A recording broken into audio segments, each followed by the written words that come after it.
All right. Well, welcome everybody to the first episode of my new podcast, Tapped In with Danielle Polgar.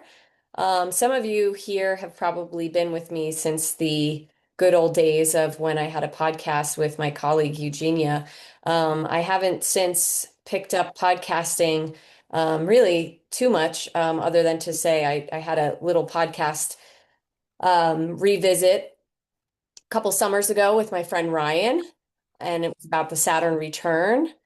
But this time I figured I would come back here and I wanted to welcome somebody special in my life, but also somebody who is doing something really special in the world. And in a particular time of this astrological season of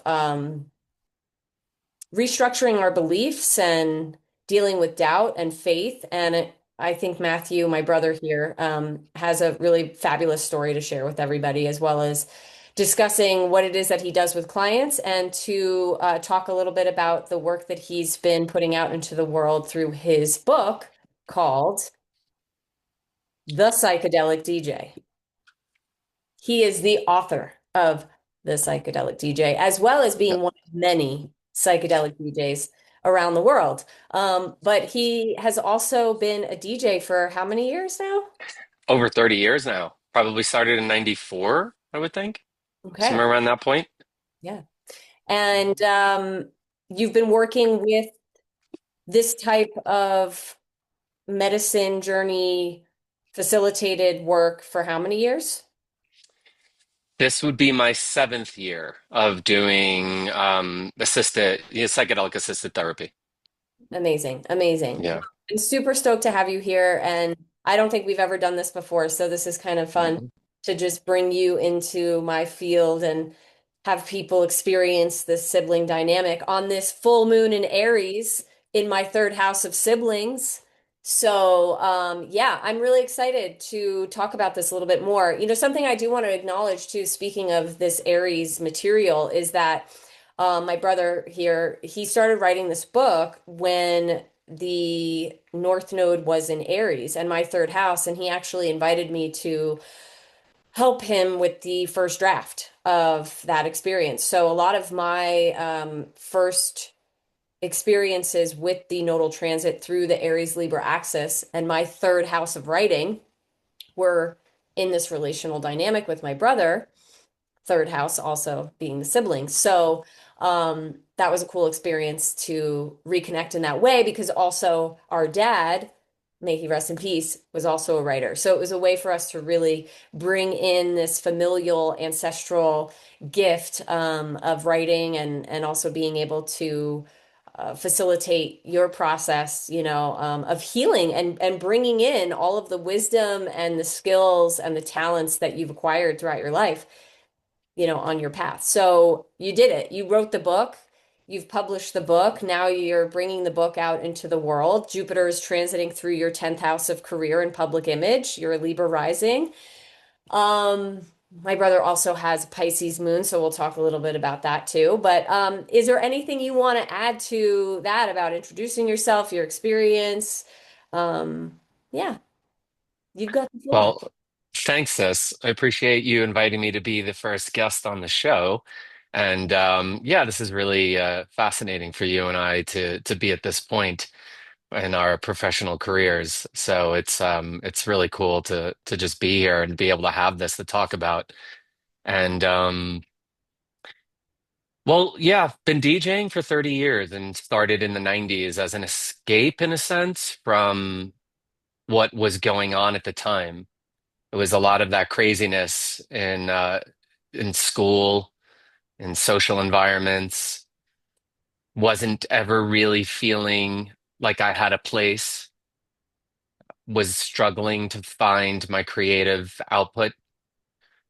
Was struggling to find identity at that time. That's a big theme. It was a big theme, and the big change was started, I think, with cannabis at like 16 and a half, I think. And once I did that, then shortly after I went to that planetarium with Chris, And we went there and I was introduced to Pink Floyd for the first time. And that was such an incredible experience. It didn't sound like music. I probably, it's amazing because you and I have talked about all these things so much, but I'll kind of go over it with you again as if we, haven't. Maybe you've even forgotten some of the story, but Pink Floyd just changed my life. It was that and cannabis made everything so synesthetic. And I was just so lit up.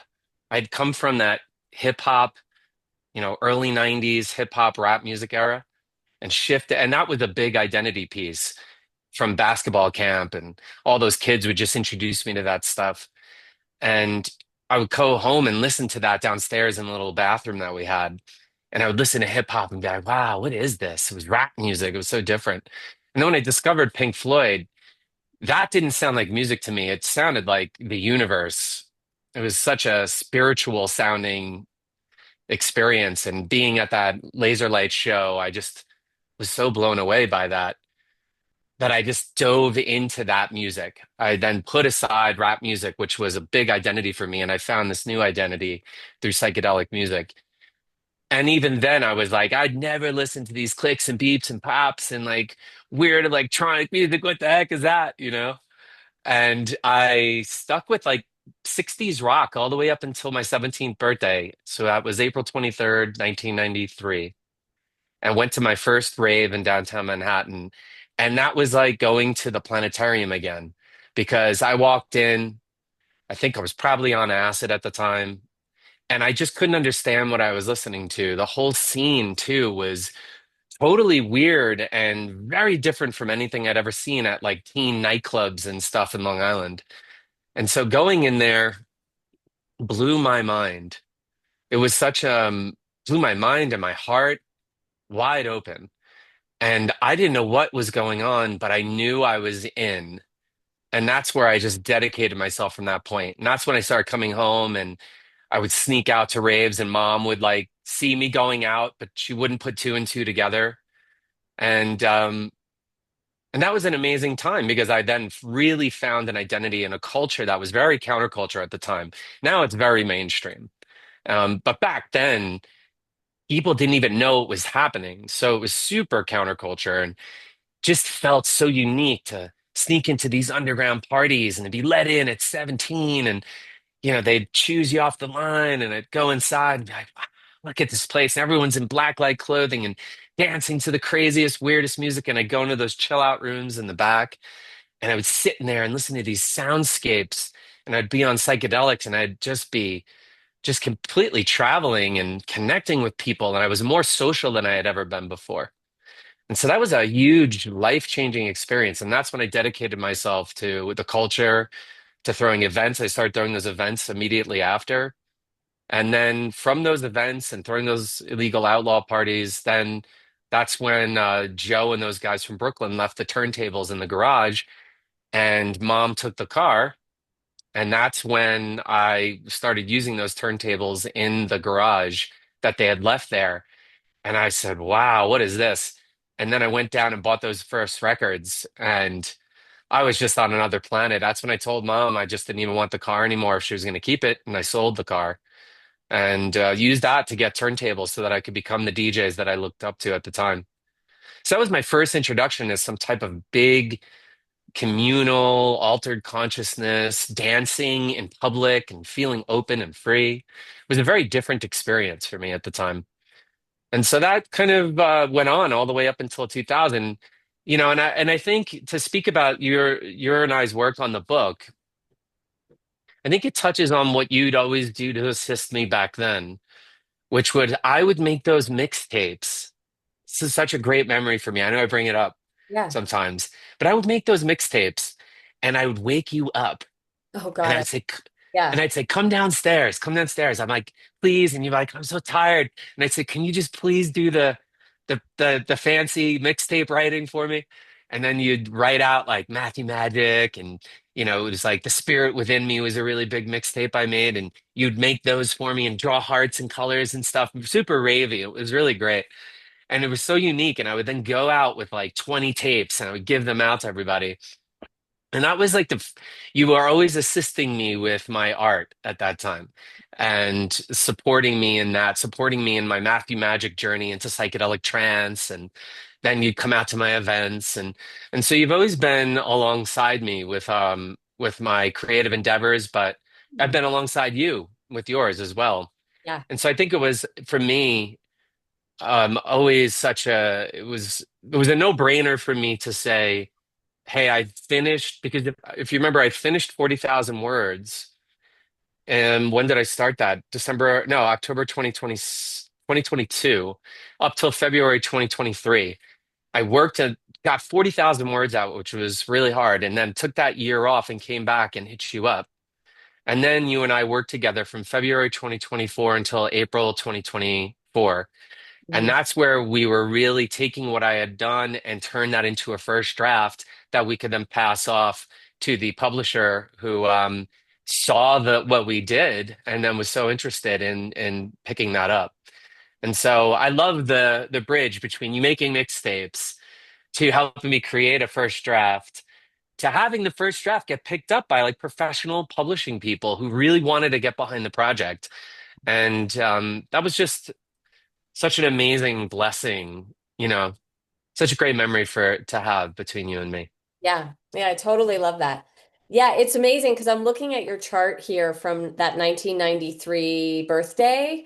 Um, and of course, because of the way that I work with astrology, it's always right there, like everything you're describing. And again, the way that I work with astrology is not that the planets are doing something to us, it's more this reflection of what is already organically unfolding for us. And you were about to have your Saturn was about to transit Pisces, where it's been um, since March of 2023.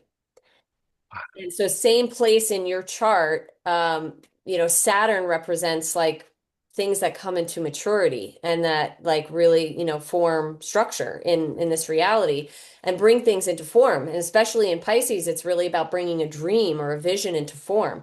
And I'm sure back then, like, however old you were, 14, you weren't thinking, oh, I'm going to become a DJ someday and then I'm going to write a book about it.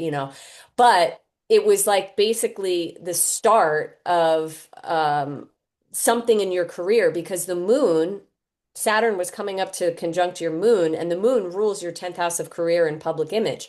What Saturn also does at this time is it's like you getting serious about something.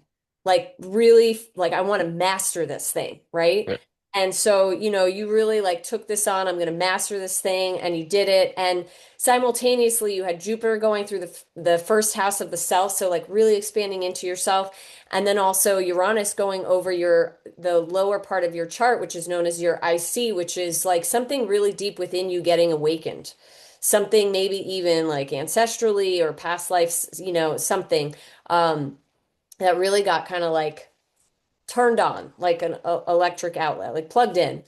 So, I just feel like what you're speaking to really, also brings in this piece of how you've matured through the life cycle and how here you are now, like having, brought into form this culmination of ideas and experiences and, just like again your skill, your mastery. So it's really amazing, and it's even more amazing, of course, because Jupiter, the planet of expansion and abundance, is going through your 10th house of career and public image. I remember when I was working with you, Jupiter was transiting your ninth house of publishing and writing, and you were like, wow, that's so interesting. And I'm like, it's really crazy because by the time you launch your book, Jupiter's going to be moving through your 10th house of career, which is going to Remember give that. visibility and outreach and all that kind of stuff. And you've been on a bunch of podcasts and you've been sharing your truth and your, experience out there in the world. And it's been awesome. And I feel like a lot of people are really resonating with it. And one of the pieces that I think is really standing out is this connection to music. It's like a really huge it's like a thread of connection, which Pisces, where your moon is rules music and creativity and creative expression and inspiration and spirituality. And I feel like there's been all of these themes that have, in my experience of you, have come up for you in the past couple of years as you've been in this process of writing this book? Not only dealing with, the inevitables of writing a book, which is like, the time commitment and the, process of like getting your ideas out on paper and organizing them and all of that and the discipline it requires, right? Again, Saturn Mhm. is the planet of discipline and structure and routine and all this. But there has been another element for you too around like doubt and faith in this whole process. Do you want to speak to that a little bit about, how that? Oh, wow. Yeah. I mean, there's been a couple of moments of doubt and faith. I'd say one was when I left the music industry in 2009.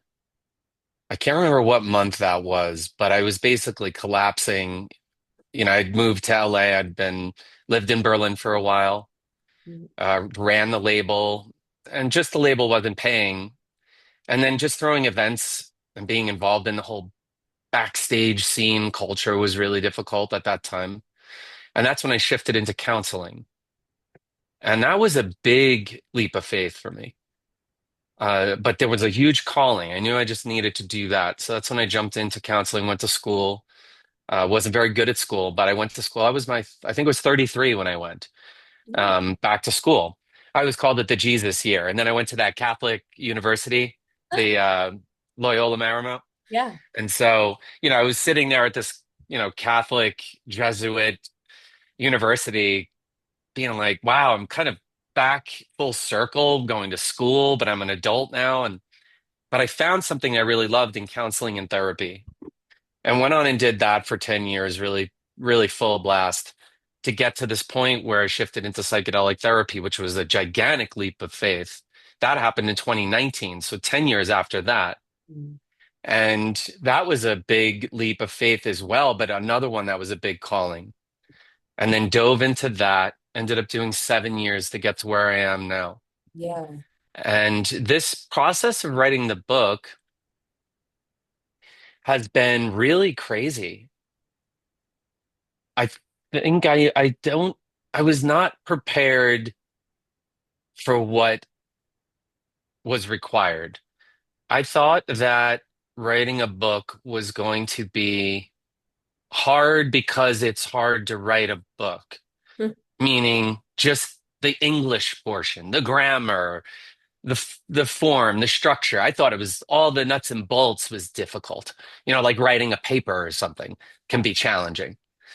But what I was unprepared for was that it's a gigantic spiritual endeavor. It's the most vulnerable thing that I've ever done. Mm. It challenged my level of faith and trust in myself, in God, in my family, friends, my work, Mm. this life. It challenged everything all the time. So much stress, conflicts with people that I was working with, people on the editing team, people not showing up on time, not getting my money's worth, Mhm. just so many struggles to get this and birth this thing into existence. Yeah. I was just not prepared for that. And that really became very difficult during 2024 when I really dove into developmental editing, had some conflicts with my editor, um, and that was challenging. But I closed out the year getting the book complete. And then I moved it into copy editing, and that was a whole nother thing. But my copy editor was like a saint. She was just like an angel who came down and picked up and really got things much more organized, which was really great and helped move it into production. But man, there's just levels of frustration, the amount of money I had to spend. And I think the real spiritual aspect that woke me up this year was my client levels significantly dropped out of nowhere. Come January 1st, I went from full-time work to like one client a month, and I could not explain why on earth that was happening. I'd just written this book about my practice, and all of a sudden, my practice is gone Mm. instantaneously. It was like I knew I could feel a wink and a nod coming from somewhere, but I was not in acceptance of that as it was happening. Yeah. There was an intuition that it was divine, but there was a huge frustration and resistance to leaning into and trusting the process that I needed to have a rest. And what's fascinating is that You and everybody I met, like voices from the heavens, would say, sounds like you need to take a rest. You've been working really hard and it took a lot to write this book. It took everything. Sounds like God wants you to take a rest. I'm like, yeah, yeah, yeah, yeah, yeah. I know. I keep hearing that too, but whatever. I want clients. I want to work. I wrote this book and damn it, I want to work. And and I really struggled for the first 6 months of the year, just getting this thing into production and getting it ready for its release, which was June of this year. And I had planned that 2 years prior. I was going to have it out for the psychedelic conference in Denver by June of this year. That was the goal I set. And I'm glad I set that goal because it just, I made myself accountable. I was without question, in my limited understanding, I am the Taurus. Yeah. I am persistent. Some call it stubborn, and I can be very stubborn, but I am persistent. And Yeah. when I set that goal, I put pressure on myself to get it accomplished, to get it out so I could get to the biggest conference in the world for psychedelics and release it there. And I put that pressure on myself. And man, the 6 months leading up to it were so difficult. And not being able to work as much as I was made a really difficult deal. Yeah. Finances were just getting sucked out for the book, and I was feeling so much fear, and I was not trusting in the heavens. But I pushed through and I persevered and I got that book out. And then I crashed afterwards Mhm. and went into this now what I can see as like a postpartum depression. Everyone kept saying, especially my publishing team, you birthed a book. It's a baby, it's your baby. Yeah. They'd said it during the process of creating it, but on the back end, they would say, "Yeah, I mean, you birthed the baby into existence." Yeah. And and now I could see that because I was crashing and feeling really depressed. It's Mm. almost like after Dad died, losing the mission. Mm. After he died, it was like, for the first 4 weeks, 6 weeks, it was like, Dad's dead. We got to get everything in order. And then after that, it was like I just crashed. I didn't have the mission anymore. And it was like, now what? What's next? And then after the book, I didn't have the mission as much as I was frustrated. It wasn't there. Now what? What's next?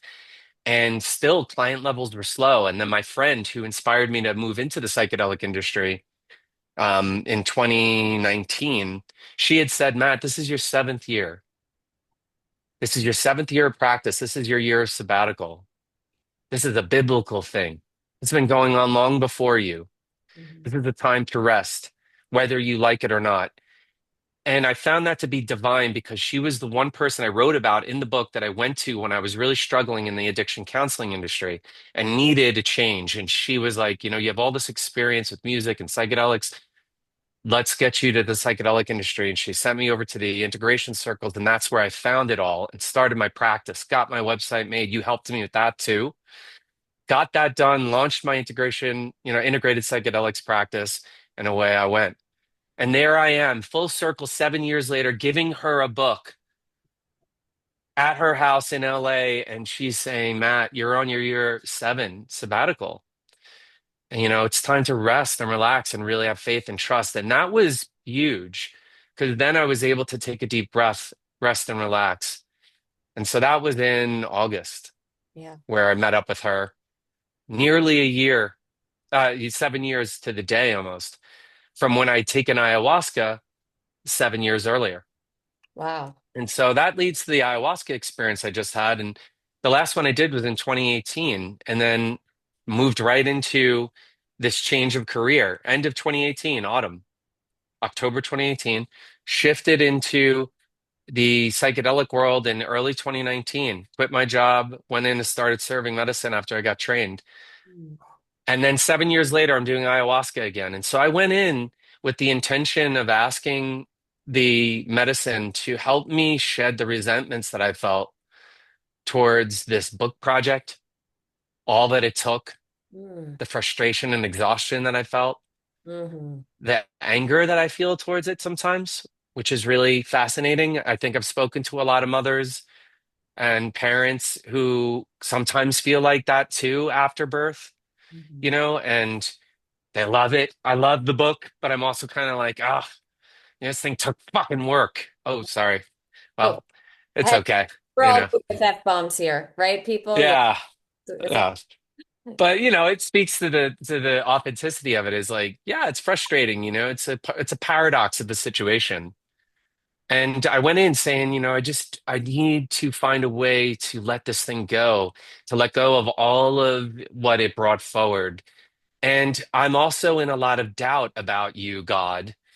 I know you're there. I can see the miracles in my life. The people are always showing me this. I see weird things all the time that show me this. A lot of numerical stuff has shown up since Dad died. And though I have all these miracles and my life is a miracle, man, I'm in resistance sometimes.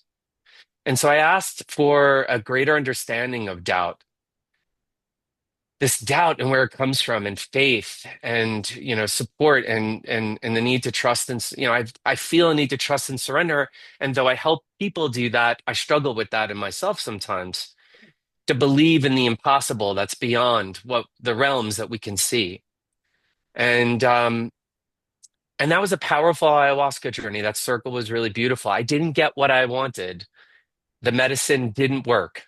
Right. That was this recent experience when you came here to Santa Fe, like That in was it. between the eclipses last month, right? Thank you. Thank Yeah. you for speaking to that. I wouldn't have remembered. Yeah. Yes, Mhm. in between. So September 13th. So I believe that was right after the first eclipse. Correct. And then I took that journey and it was really wonderful, but it was frustrating because it was a metaphor for everything else. The first two doses didn't do anything. And I'm super sensitive. And I sat with the shaman and he said, you're taking some type of herb and it's blocking it. The medicine's telling me this. And I said, oh, well, I'm not taking any herbs right now, Hmm. and then he's like, oh, that's weird. Okay, well, I'll keep going with your healing. And I said, all right. He keeps going. And I was like, oh, wait. You know, I did smoke weed last week. And he was like, that's the herb. And Yeah. so that was humbling. I felt like a little high school kid who got caught or something. Right, But right. I love speaking to that too because I think it speaks to the humanness of things. And so he said, yeah, it can block the medicine. They don't dance well together. Cannabis, she doesn't like to dance with ayahuasca, doesn't like to dance with her. And Mhm. so he said, let's do a nice healing, head back over, and let's hand the book over. I encourage you to hand the book over to spirit. And so I went back and I did. I sat next to the altar. I was really frustrated because the medicine still wasn't working. And I decided to, they were doing a lot of healings, and I put on some music in my headphones and just went up and put the book up into the altar's portal. And away the book went. And I said, God, I give this book back to you. You came through me. Well, thank you. I give this back to you. I don't want to take this burden anymore and be resentful of this. And just as the music hit, the medicine just came on. And I sat there and listened to this incredible album. And it just triggered all the medicine flooding forward. And I was just crying for, must have been 45 minutes to an hour right next to the altar and just looking at the book and talking to the book and talking to my inner child and just going through this huge transformation. It was in the direction of the West. Mhm. They start in the East, they go south, west. By the time we got to the West, it was like the West was autumn. Uh-huh. It's Yeah. going into transformation. It's going into the shadow. The shadow, yeah. Hmm. And that's where the opening was. And I got this huge breakthrough. And then I cried and cried and cried. And I got this, it was great because the West is the water. And the tears just washing down my face. And then they moved to the north, and I went back to my bed and laid there, and they sang songs communally, and everyone was laughing and having this really beautiful north experience, and bringing in a lot of air and joy, and it was really wonderful. And the message I got from that was the rubber band, Hmm. everything in its right time. And I've been so impatient about this book, wanting something from it, angry it wasn't giving me something. And it was like a rubber band, the whole time of writing it. And since I put it out, it's just this like waiting for it to snap. And that was what the ayahuasca journey was. It was like a long rubber band for hours. And then, and then when I finally just gave in, and said, screw it. I'm just going to listen to my music. I'm just going to go and pray at the altar and give my book up. And I gave into it. Then it snapped. Surrender. And yeah, surrender. Everything in its right time was the biggest message I got. And to have that is trusting and surrendering. Yeah.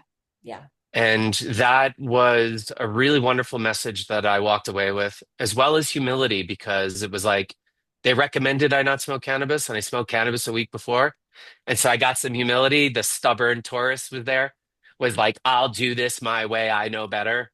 This is close enough. And, I made that joke in the integration the next morning and had everyone laughing.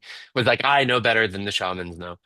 And so I had to surrender to that too and say, okay, cool. I need, to be more disciplined leading up to my next time I work with that medicine. And then a week later, I came back home and I was home for the first time after traveling for 5 weeks. I worked in LA with a bunch of clients and got out of our home here and came home. And I felt like something was incomplete. And then on the day of the eclipse, as the eclipse was happening here on that Sunday, I got the calling to step in and work with Changa. And Changa is like smokable ayahuasca. It's DMT with some Harmalin MAOI in it. And Destiny and I did a beautiful journey in the journey space. And I had this huge opening. And I felt I was laying there right by the altar, and my whole crown just opened up. And I felt all this white light just shooting out. And I saw these light beings appear in some type of a healing room or space, and they were about 6 feet, 7 feet away, and they just kind of moved around and moved to the outsides. And I just knew I was in the presence of something that was divine, that existed in a realm that I could not normally see, and that I was being given an opportunity to see it for even just a moment. Like the veil had been pulled back, and that I could see these beings there, and I could ask questions like a teacher medicine. I was like, why did you choose me for this purpose? Why do I do this work? Why do I write this book? And I just kept getting all of this reassurance and love and support and care. And and man, did I cry. I cried for an hour straight. The music was pushing all these emotions out. And I was watching these light beings and these creatures run up to me, and my sarcasm showing up, and my cynicism, which I was praying to know more of, was showing up in the form of these little beings giving me the finger. And I was just like, I was like, I knew that that was the part of me that was like always cynical about faith and spirit. Yeah. And I could just, but I felt at home, and I felt these healer energies and beings. And oh man, the medicine just moved through me and was causing all this shaking out. And my head was open, and I was feeling all of this light shooting in and out. And then dad just showed up in like the dome of my being, and I could see his face made up like the dome of my being, and that smile that he had, that kind of sarcastic, or no, not sarcastic, like the smirk he could have, and he had that smirk.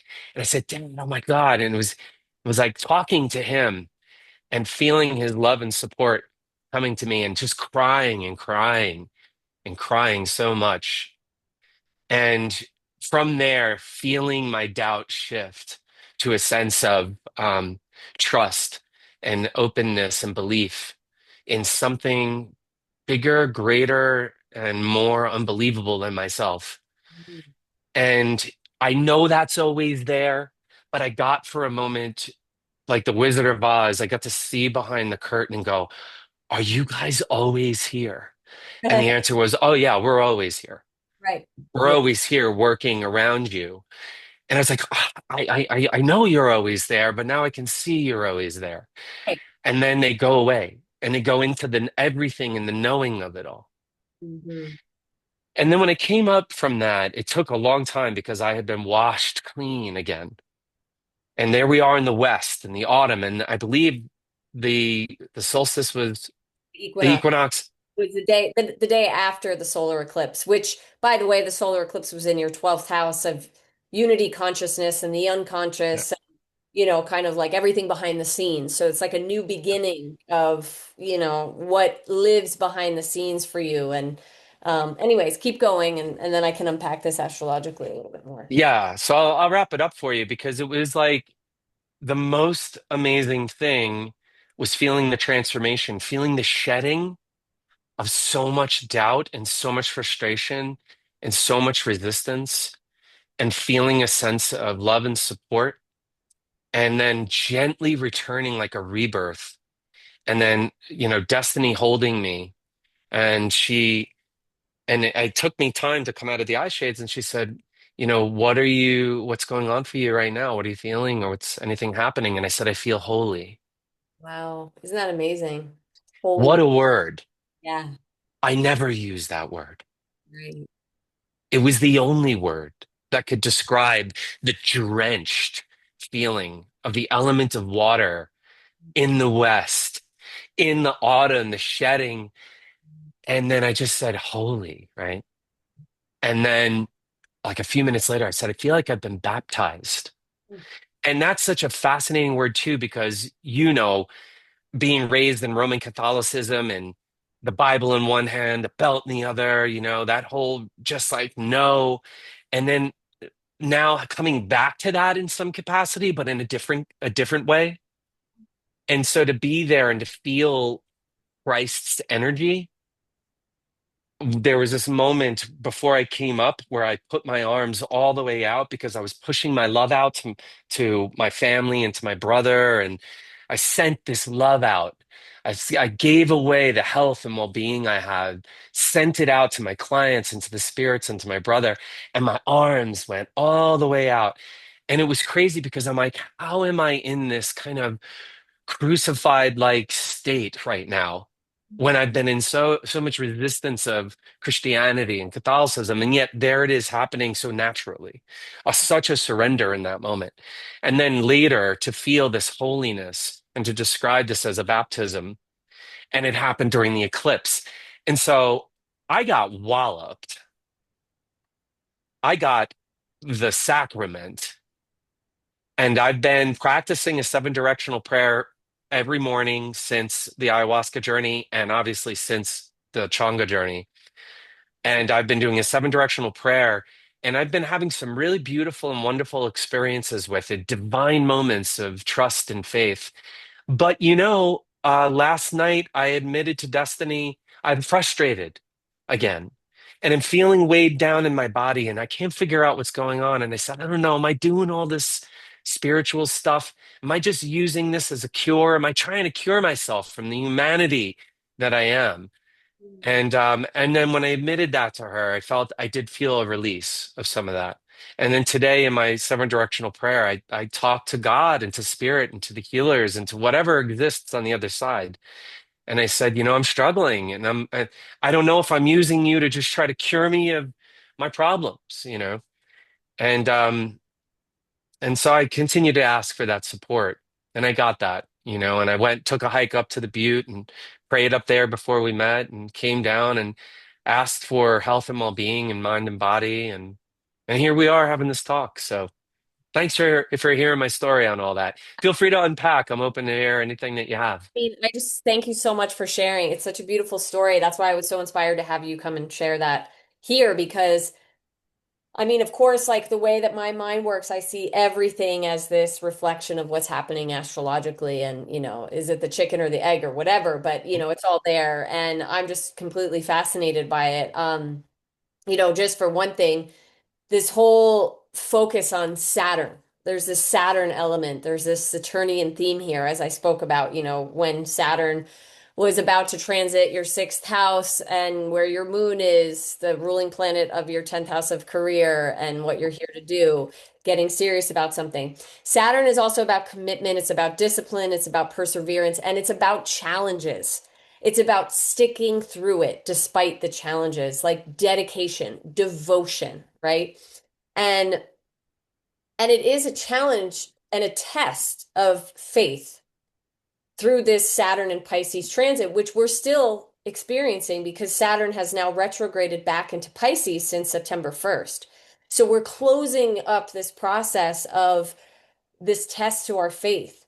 And it's so fascinating that for you, it brought in this whole process of like bringing in, the sacrament, like making something sacred, bringing in the sacrament to help you connect with the other side, to connect with what's beyond what's real here, right? And to like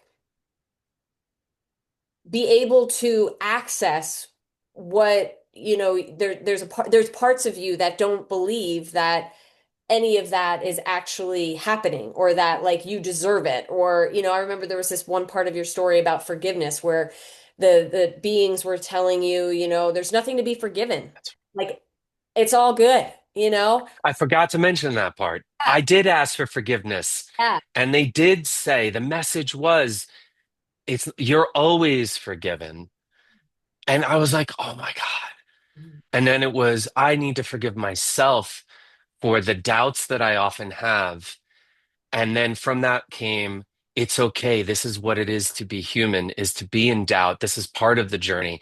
Thank you for reminding me of that. I did leave that out of the story. That was great. Such a beautiful piece of the story because of what I think forgiveness really offers is like this healing balm to the moment. And especially now that the North Node is transiting through Pisces and the South Node is transiting through Virgo, this whole axis is about shame and guilt and religious wounding. I'm not good enough for God. I have to grovel to be, I have to like do all this stuff to make it to heaven, or like, I'm not enough. Like all of this, like I have to overperform, over deliver, overgive, shame, shame, shame. I am bad, right? And what's getting restructured now with the Saturn transit is these illusions, these lies, right? Which lies, the word lie is literally in the word belief, Belief. Sure. There are certain lies that we believe, right? And then there's also the truth that's behind the lie that like really emerges when we have faith and we tap into just the inner knowing or the gnosis, the Gnosis, that it's all good. That there's no good and bad. This is a dualistic realm, yes, and there is light and dark from where we're standing, but really it's all one. It's all holy. Being human is a holy experience, right? And when we fight it and when we resist it, that's where we experience suffering. That's the whole tenet of Buddhism is that when we're attached to things needing to be a certain way and we're running from pain and to pleasure, then we're caught in, this battle with ourselves. And that's when we suffer. But when we let go and we say, yeah, this is what it is, and we're present to our reality and we immerse ourselves in gratitude and acceptance and surrender to what is, then we can really be in the flow of the divine as it's guiding us, which just sounds like is part of this healing process for you and bringing up these layers of anger and grief, right? Grief is the gatekeeper. I mean, anger is the gatekeeper for grief. So of course there's going to be layers there to access the grieving of like all the times that you didn't feel connected to spirit or you felt abandoned or you abandoned yourself, or you didn't see the miracles that were around you. And this solar eclipse in Virgo at the 29th degree. It's a critical degree. It's like a completion point, but it was a solar eclipse. So it was like this ending and a beginning, like a birth, like a rebirth happening for you. Being baptized, washing anew, like totally starting fresh. And what's fascinating is Uranus is in Gemini still until November. Gemini rules your ninth house of your belief systems. Your belief systems are like getting radicalized over the next 7 years. And this is just the start of that process. Like, what more? What more can life and spirit show me about what I don't know, what I thought I knew, and what is still to know, right? Or not know? And then this Christ consciousness piece is so beautiful. I mean, even just like with the form that you like brought in, I mean, of like just bringing the heart of the matter to it, right? So North Node in Pisces, really what I'm inviting a lot of my clients into is just this place in the heart of like leading forward from this place of like forgiveness and compassion and, forgive them for they know not what they do. Like these kinds of these phrases that have been carried down and through biblical times and beyond, like they have meaning, they have depth, they have like um medicine in them. And also just wanted to acknowledge this, you're doing this seven directional prayer. The number seven keeps coming up, which is a Saturnian number. Every 7 years, Saturn makes its way a quarter way around our chart. So every 7 years, we are literally new beings, like on a cellular level. And that's, connected to the archetype of Saturn, is that we restructure ourselves every 7 years. And so there's something here in that, number seven, I feel like that is really potent and, important for you in this moment as well.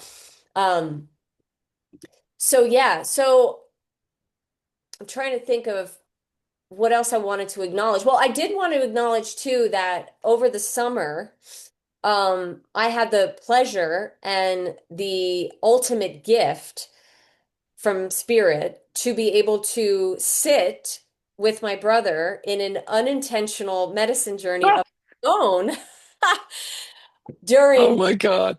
during the Jupiter-Venus conjunction in Cancer. So, Wow. just to bring that in, because I think it's really like important to speak to how I see you as a wisdom keeper, as a shaman, as um, a healer, as a guide.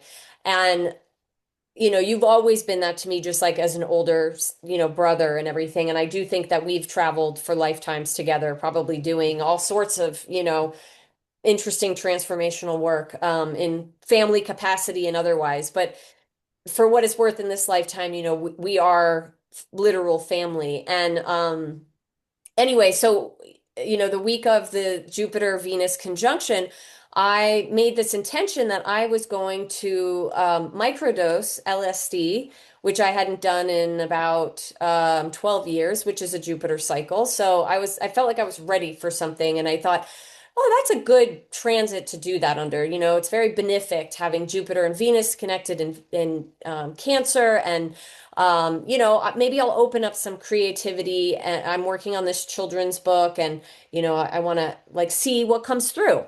Um, well, turns out that it wasn't a microdose at all. It was definitely a macrodose, and I had sent my brother Marco Polo in the morning because I was like, "Hey, just thought you should know that."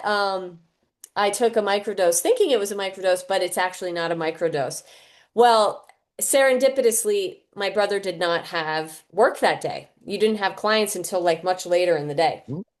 And my husband, who was here, my kids were at camp. Um, my husband, who was here, was with clients all day. So I kind of went into this panic of like, oh my God, like I cannot go, what is happening? My whole world is dismantling. And my brother was there, as this wise guide through a phone, and was able to hold space for me and send music and sit with me for this 15, well, for most of this 15-hour journey while I basically became a child again and watched the world completely dismantle in front of my eyes.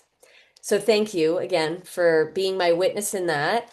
And yeah, I just want to like acknowledge how skilled you are, not only at holding space, but asking questions, and also working in that process of like Gestalt therapy of, working with the parts of the self, and then the musical piece component, which I feel like, again, you've mentioned this on a couple of other podcasts that you've been on, but like it's if not more important or like complementary to the medicine, of LSD or ayahuasca or cannabis or whatever. To have that accompaniment on my journey, I feel like really supported the emotional unfolding that I was able to access so much, deeper that and I also wasn't capable of like setting myself up. I couldn't even look at my phone. I was like, what is happening? So, you Mhm. actually were the one who kind of orchestrated Mhm. that the arc and the journey for that. And you are really skilled at that. So anyways, I'm sharing that because if you ever do want to work with my brother, and I have recommended a couple of clients to you, um, I would guess that you're one of the best people who does what you do. And so, definitely Thanks. I'll include your information here so that you can reach out. And if you want to also collaborate with me to find a good time astrologically to do medicine work, there are certain astrological transits that can be beneficial or a little bit more intense for doing medicine work. So, we can kind of, collaborate on that. But is there anything else you want to say about that experience with me and, Mhm. working with medicine in general and the work that you do? Yeah, I think the thing that's fascinating is I have such a gigantic history with LSD. And so I have not done LSD since the year 2000. Um, and then there I am. I work primarily with psilocybin mushrooms, MDMA, MDA, 2CB, but LSD, I've just left it in the past. And then there you are having an LSD experience totally by accident. And it was so beautiful to watch you be able to dump off so much of what you were carrying. And for me to have a reset on the power of that medicine, watching you turn into a child and see life through such a fascinating and childlike lens was so fun and divine too. The tears were just flowing out so uninterrupted. And watching you just lighten your load was so great. And then later to get the photos of you, when you were coming down and the kids were there and Randall and you guys all, swimming and just this, just the whole playfulness of it all was so amazing. And yeah, getting to just do it on FaceTime. Like I who mean, who knew it could be right. really? Who knew it could be possible that when our father died, you couldn't make it there? So we had you on FaceTime on his chest, looking at him while he's going through the portal. Totally. And then here we are on an LSD experience, and there you are, like talking to me, going like, "You look so weird." you know? And then I'm like, play this music, and I'm sending you like tracks to play, and you're listening and playing the music, and then all this emotion, the music is creating emotional resonance. It's not giving anything. It was providing support and encouragement to an opening up of things inside you, and watching the content and material emerge even more as the songs were playing. Even quietly in the background, just knowing that it's having that effect and watching it have that effect on you was really just so reinforcing and as well created a curiosity in me to maybe revisit that medicine at some point as a possibility. It requires a lot more work because it's 12 to 15 hours versus 6. But it was great to just be there and to watch that happy accident and also to watch the divine hand of God because you would never have normally selected that experience. You would have taken just enough to not have that happen. And instead, you took too much. And so that's what you needed to break through. And so it was so great to surrender in and watch that and see you receive the gifts that you were meant to get at that time from, again, some sacrament that you in no way were really planning to have that experience with. And so that was a really beautiful, beautiful thing, and yeah, I guess another thing I could say about it all is music is medicine, and that's what I say in my morning prayers is I give thanks to the spirit of music, to the frequencies and vibrations of the universe moving through everything and moving through me and I always thank music for the medicine it provides and the experiences that I have that it speaks through me and that it chooses me to spread its message that music is medicine. And music really is medicine, and it's the medicine that we access so much more often than psychedelics. To me, it's like in my world, it's like water, food, and music. I'm just always playing it and using it as a vibration to be a supportive element in all different types of experiences. I'm constantly pairing it to all kinds of things. So it was so wonderful on that day to help pair it to your experience And after I hang up with you, I'm going to turn on some music and pair it to my lunch, Oh, no, and so it's a frequency right. enhancer, you know? And Big. so it's like it can really facilitate like, sometimes when the kids are upset or something, I'm like, let's find a song that really matches that and allow you to really kind of purge whatever's like really like at the surface, And Yeah. so and then you move through the process and you end up on the other side, And yeah, I just find, especially now, I think music is a portal to the consciousness that we and the vibration and the frequency that we want to experience, that we want to bring into the world. And I'm really this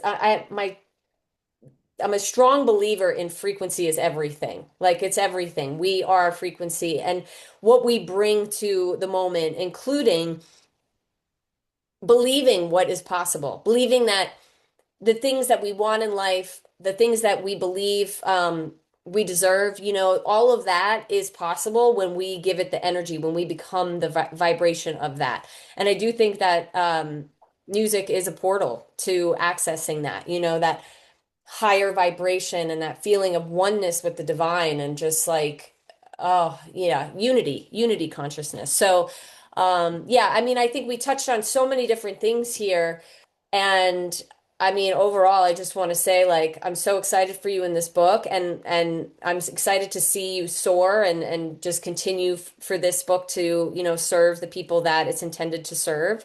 I do think this is just like the beginning of so much more in terms of psychedelic healing and medicine in the world.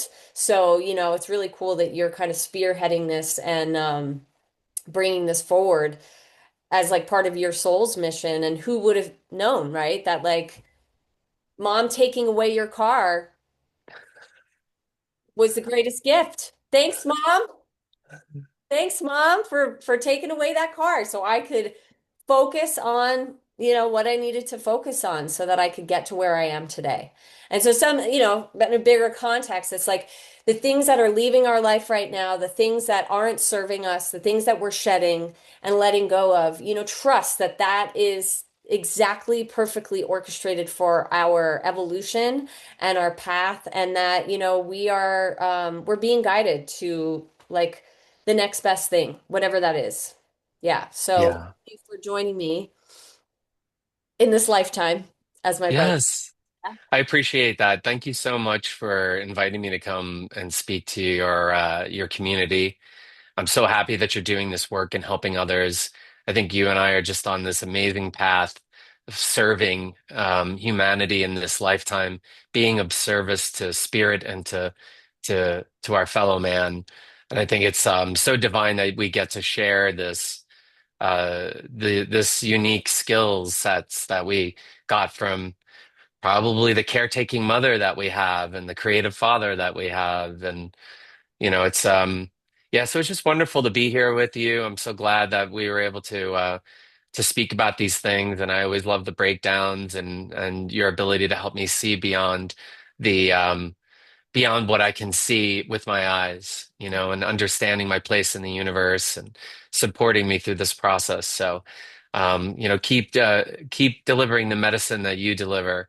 I really appreciate that you do what you do for the people that you do it with. And um, yeah, so it's been wonderful to just get to sit with you today, man. It's really, really cool. Yeah, really awesome. Hope to have you on Yeah. again. I don't know, but I'm hoping to do more of these kinds of things and maybe we can, focus on some more therapeutic conversations and stuff like that. I feel like it could be really interesting or music. Because that is something I'm going to offer on my Substack are curated journeys, curated playlists or whatever. And I do think that that's something that I've learned from you and how to do that and continue to learn from you. So, Yeah, from the mixtape era. Here yeah, we are. We're still going. Yeah, I just want to say to everybody, thank you for listening. And then for anybody that's interested in doing any type of counseling or psychedelic work, I am available. I can be found at integratedpsychedelics.com, which is my private practice. And I'm also on SoundCloud. I've got a couple of therapeutic DJ mix protocols that I developed over hundreds of sessions, and that inspired the book. And that the book itself speaks to the mixes, and the mixes speak to the book, and they both work hand in hand. So you can see how to align music to a psychedelic experience, but then also use those mixes in your own personal journey work. or just while you're referring to the book and to get an idea about what DJing looks like and how playlisting can be laid out in a more advanced way. But it's also just a reframe to what music can be and what it is, and that everybody is a DJ in some capacity. Whenever you turn on music and pair it to an emotion, a feeling, an experience, you're trying to resonate with something, that is DJing. And so I want everybody to know that, therapeutic DJing is available to everybody, and they need support. Reach out and let me know how I can help. I'm always here to be of service to everybody. So Awesome. yeah, Awesome. cool. Love you, bro. Love you too, sis. See ya. Yeah.